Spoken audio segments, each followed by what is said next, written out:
Saints the edge over Lamar and the Ravens down in Tampa. Nick, my friend, USA Today predicting the Saints will win Super Bowl 55 over Baltimore is blank. The rarely seen triple wrong prediction. They are wrong about the fact that the Saints will make the Super Bowl. They will not. They are wrong about the fact that the Ravens will make the Super Bowl. They will not. They are also wrong about this. If it is Saints-Ravens, they've got the winner wrong. Because if it is Saints-Ravens, what does that mean? That means Lamar has conquered some of his playoff demons en route to getting to the Super Bowl, in which case, if this game were to happen, the Ravens would be the team to win it. So triply wrong, you got both teams wrong, and if I'm wrong and you got both teams right, you got the result wrong. It's a triple wrong prediction, Coach. Yeah, to me, this is over. This is over too. Nobody's had more heartbreak than the Saints. Kansas City's going to learn that it's really hard to repeat. And if these two guys or two teams play in the Super Bowl, then it's going to be the passer over the runner, and at the end of the day, that almost always prevails. Well, Jenna, I went with pro robot. It's been a big turn of the tides for the K-Man recently. I'm very anti-robot. I'm anti the singularity. I'm anti-living in a pod and having my life controlled by mechanical beasts. But all of a sudden, the Madden checkdown simulation has got me pro-robot. All of a sudden, I'm very pro-robot. Week 4. Look at this. Tua beats the Seahawks. So all of a sudden, I'm pro-robot, and I'm anti-human. So the only predictions I'm listening to are robotic predictions. Congratulations to a week 4. Unfortunately, Nick, the robots have the Patriots losing to the Chiefs in week 4. It's kind of brutal. But again, I'm pro-robot. That's just the way it goes. Okay. I know that's fake because I know TV, but God, it gets me excited. Look at that. Moving on. Hey, guess what Patrick Mahomes and Nick Wright have in common? Hey, America. I'm sorry, I'm interrupting you. America, you have to be a seasoned TV pro to know that was fake. That wasn't actually real Russell Wilson running with an X underneath his feet somehow. I was getting people excited so I know that's fake. You know what? Pipe down up there, Brady Bunch in the top left. Let's move on. Guess what Patrick Mahomes and Nick Wright both have in common? Both were left off Pro Football Focus's list of top 101 players of the 2010s decade. And while Nick is just a regular, plain old vanilla guy, Mahomes is a regular season and Super Bowl MVP. So, Nick, Mahomes being left off that list is blank. Just a regular, plain, normal, vanilla guy. Look how fired up he is. What does that even mean? Okay. All right. I'm going to try to calm myself here. I'm going to get my earpiece fixed. I'm going to take a deep breath. Yeah, go. The idea that Patrick Mahomes was not one of the 101 best football players this decade, and I don't want to be hyperbolic, it is an indefensible abomination. There are 3 human beings who won a regular season and a Super Bowl MVP this decade. Tom Brady, who's number 1, Aaron Rodgers, who's in the top 10, and Patrick Mahomes, who they can't find a spot for on the list. Hey, you know who did make the list? Jordan Gross, a tackle who retired in 2013. He hadn't played the last 7 years of the decade. He played tackle for the Panthers. He comes in at 73. Jalen Ramsey, who came into the league 1 year before Patrick Mahomes, he makes the list. Patrick Mahomes doesn't make the list. Get the hell out of here, Pro Football Focus. It's an outrage.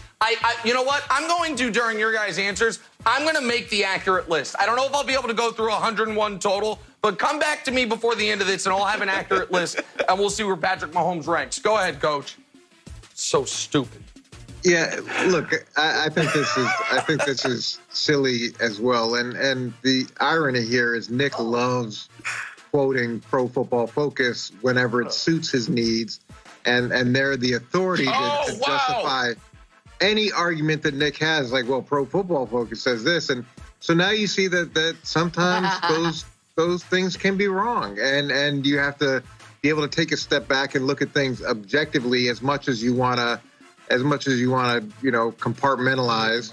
I'm pro robot as well, and Madden did a simulation, and Mahomes was on the list, so that's positive too. But I think it comes down to what he's done in 2 years is better than what a lot of people will do in the course of his career, and it passes the eye test, and he is an incredible force multiplier. So even though it's a small sample, what he's done has been impressive, and I agree with you, Nick. He should be on the list, and it's silly that he's not. Okay, Jenna, what did I go with? I went with 10% Patriots, but before we get to that, I have to say that I'm happy it's Friday, and we ended the week with a force multiplier quote from Coach. That's 4 consecutive weeks. It's my favorite phrase going. It's a force multiplier. 10% Patriots on this list. They're not necessarily like the greatest Patriots of all time. We got Brady and Gronk, but then we also have some guys that just kind of touch the jersey. Darrelle Revis, sure, I like him. AB played a game or two. Yeah, fine. Well, I guess he's a Patriot. Michael Bennett, Stephen Gilmore, a real Patriot. Chandler Jones, Aqib Talib.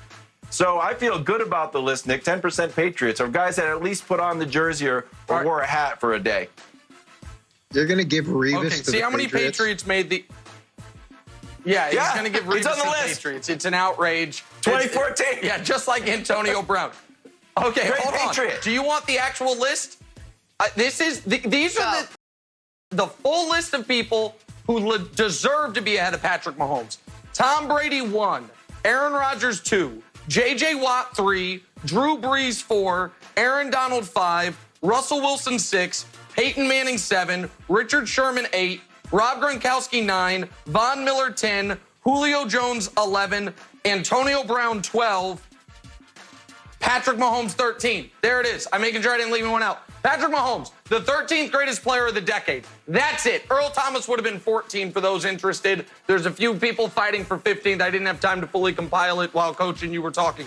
But there it is. Patrick Mahomes, the 13th best player of the decade. He will be the best player of the 2020s, probably the 22nd best player of the 2030s, because it'll be the tail end of his career.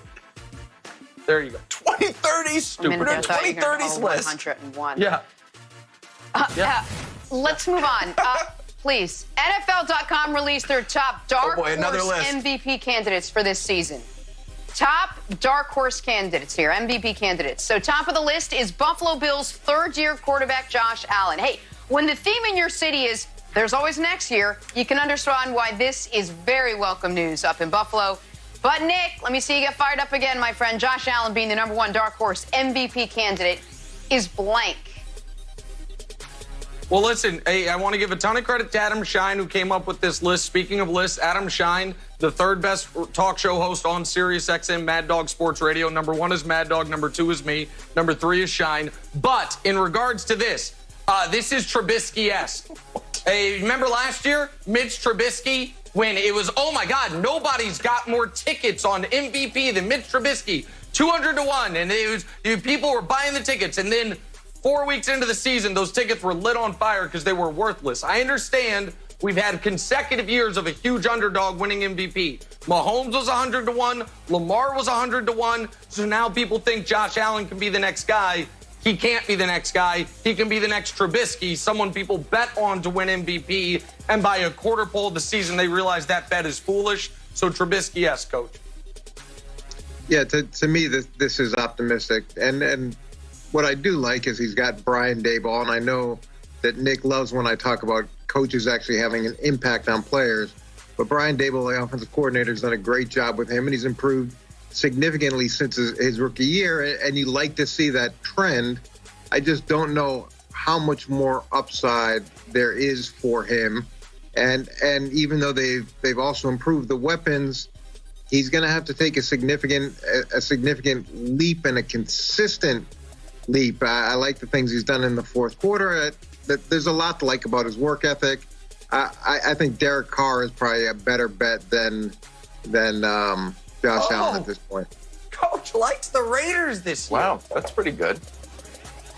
Coach loves the Raiders and the Falcons. Get in on it, America. Also get in on this one. You know, you were looking at second-year quarterbacks. Dark horses, you know what time it is. Whose music is that? Nick? Oh, no. Jarrett the Javelin is Oh, at 66 to 1. No. He's a dark horse. Jarrett the Javelin, 66 to 1. There he is. Look at him. There's Got not a great horse. coach, There's like not Coach a was horse saying. darker, Wilds. I can't deal with Look at This him. graphic needs to be changed. I don't Putting know why. It's Putting a really javelin through Belichick's temple at this. All right. No, it's just he throws laser Let's beams. move on to Russell But it Wilson. doesn't work alliterative-wise. Oh, God. Jarrett the On to Javelin. Russ now. It's making Rumors me were sweat. swirling earlier this week of a possible Russ to the Browns trade back in 2018. Now Mike Florio is saying that some believe it's just a matter of time before the Seahawks actually do trade their Super Bowl champion quarterback. Nick, the Seahawks eventually trading Russell Wilson would be blank. I'm going to call this Florio Flotsam. So Mike Florio's the one floating this.